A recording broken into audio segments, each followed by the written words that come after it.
Good afternoon. We are the 14'ers. We want to thank you for the opportunity to be here today for Green Crate Asia.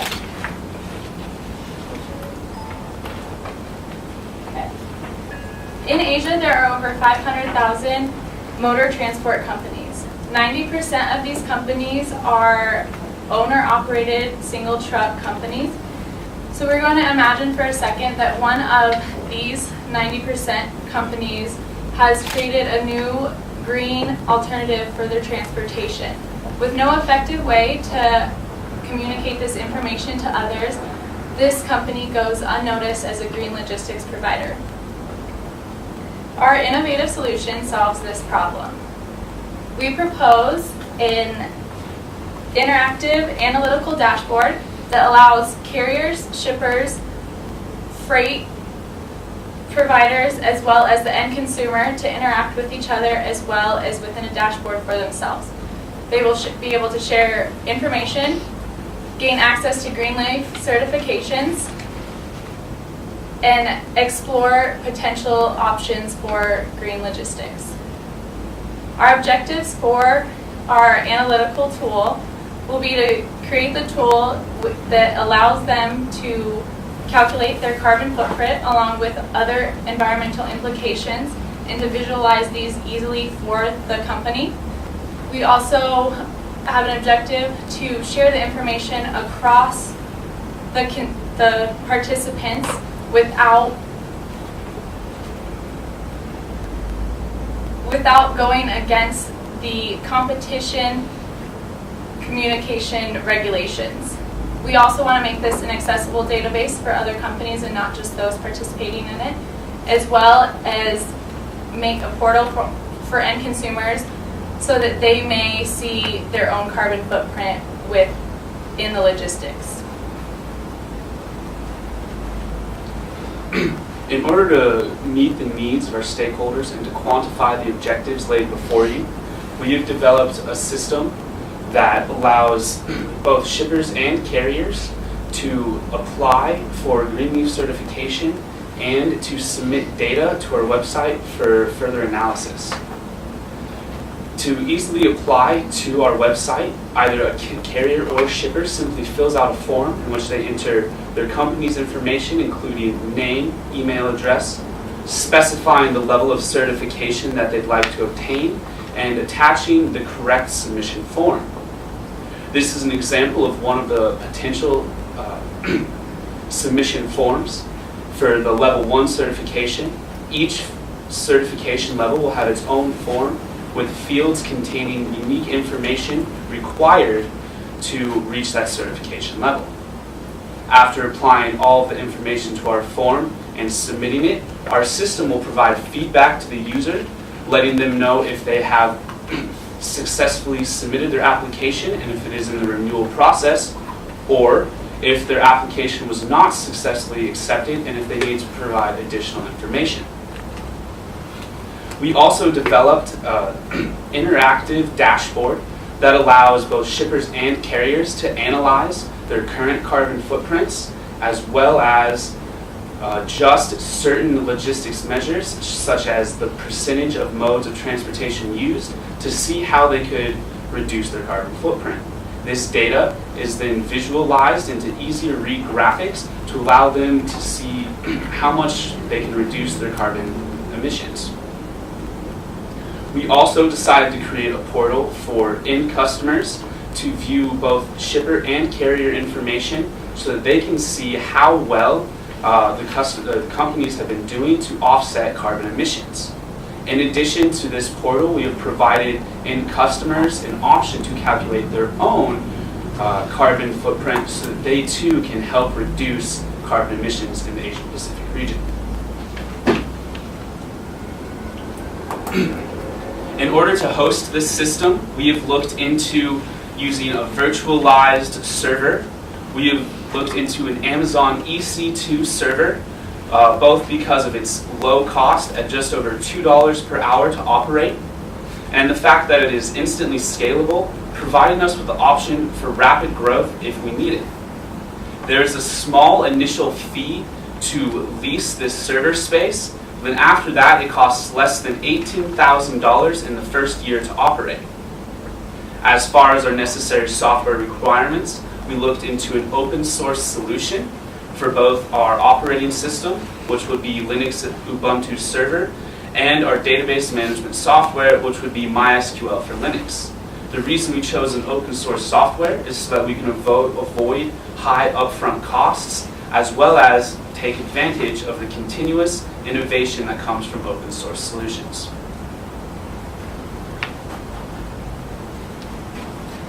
In order to ensure the completion of our proposed solution on time, we've created a schedule to follow.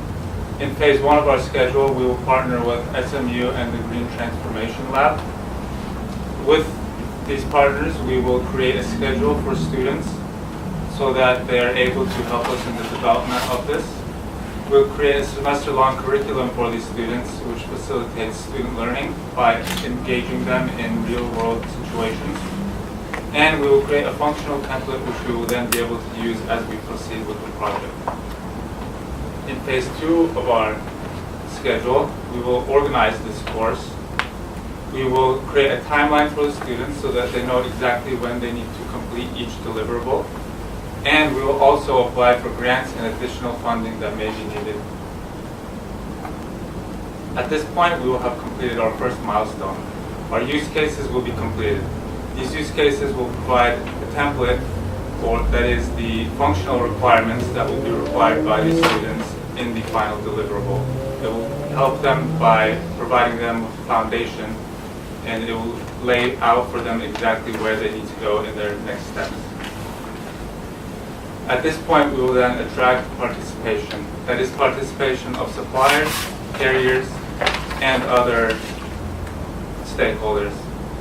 We will hold educational seminars for these stakeholders where they will be able to learn the benefits of being a member of our organization, and we will incentivize carriers and shippers to become members by showing them the benefits in pollution reduction and cost reduction that they will be able to experience.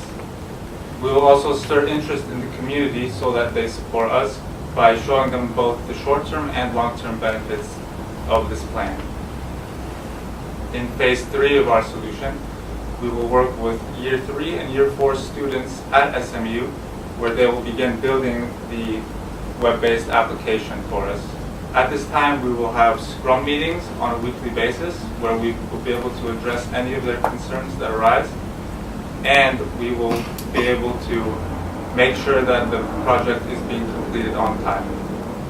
At the end of this semester, the students will present to us what they have created, and from these presentations we can select a few that we like, and the students may further work with us in the development and ongoing process of this project. Our next milestone will be acquiring the license for Amazon EC2. This will be necessary for us to begin testing with data and to launch the final project. In phase 4, we will acquire test data from our founding partners, as listed here: DHL, UPS, IKEA, HP, and Lenovo.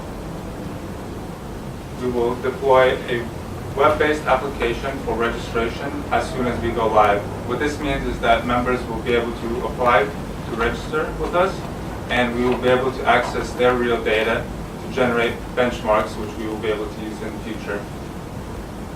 In phase 5, as soon as these benchmarks are created, we will then be able to reward the first companies which have joined us. Thank you for your time. Do you have any questions for us?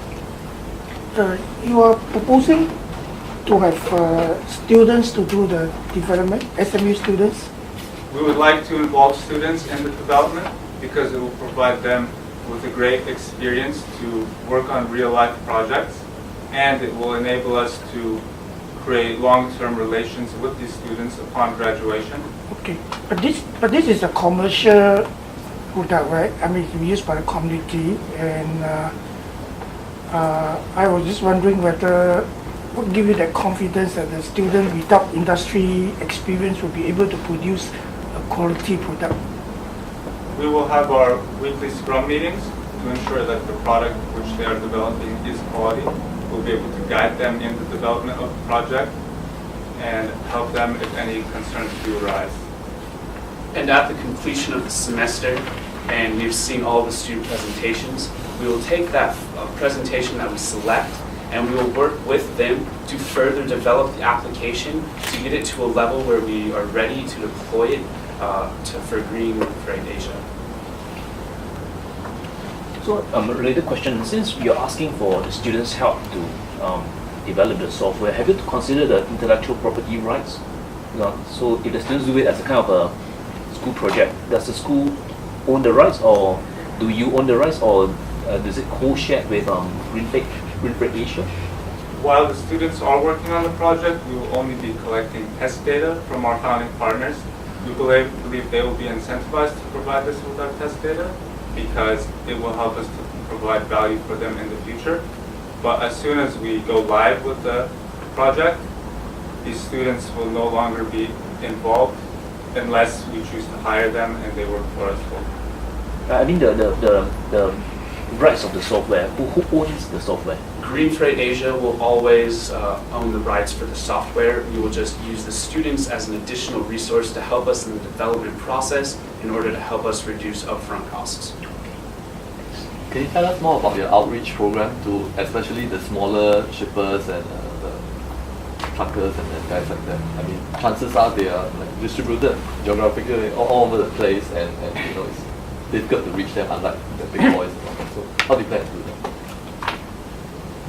I think we decided to use a marketing plan that would allow users and potential carriers to access data online, as well as have physical pamphlets that would be passed out for the information, as well as with the implementation of the Green Freight Asia.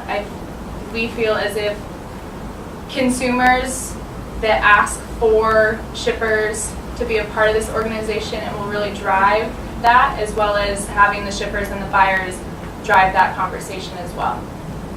And by having our community outreach programs and educational sessions, we will be able to provide information about the benefits of joining Green Freight Asia, which will further incentivize both carriers and shippers to apply for certification with us. So in geographic terms, how are you planning to roll this out? We would start here in Singapore, and then we would move up the peninsula into Malaysia, and then further into mainland Asia, where we'd then be able to spread out into a more geographical, diverse network.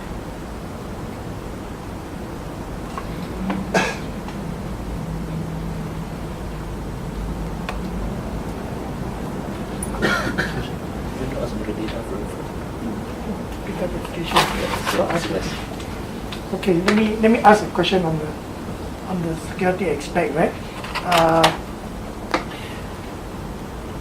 The subscribers are voluntary information, right, to be into your dashboard, and how do you ensure that the information that's being volunteered by the subscribers do not land up in the hands of the competitors?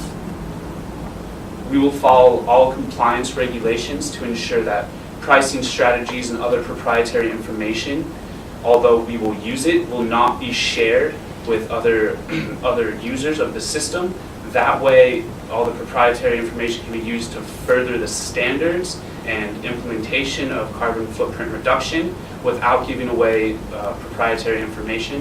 Any of the information we do share will make sure to be cleansed so that we do not retract from any user's potential profits or competitive advantage. Yeah, so how do you decide what information you can share and what you can't share?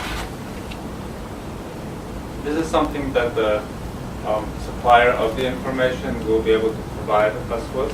They will be able to tell us whether they would like this information to be secure or whether they are open to having this information available to everyone under their name. So it's up to the supplier of the information.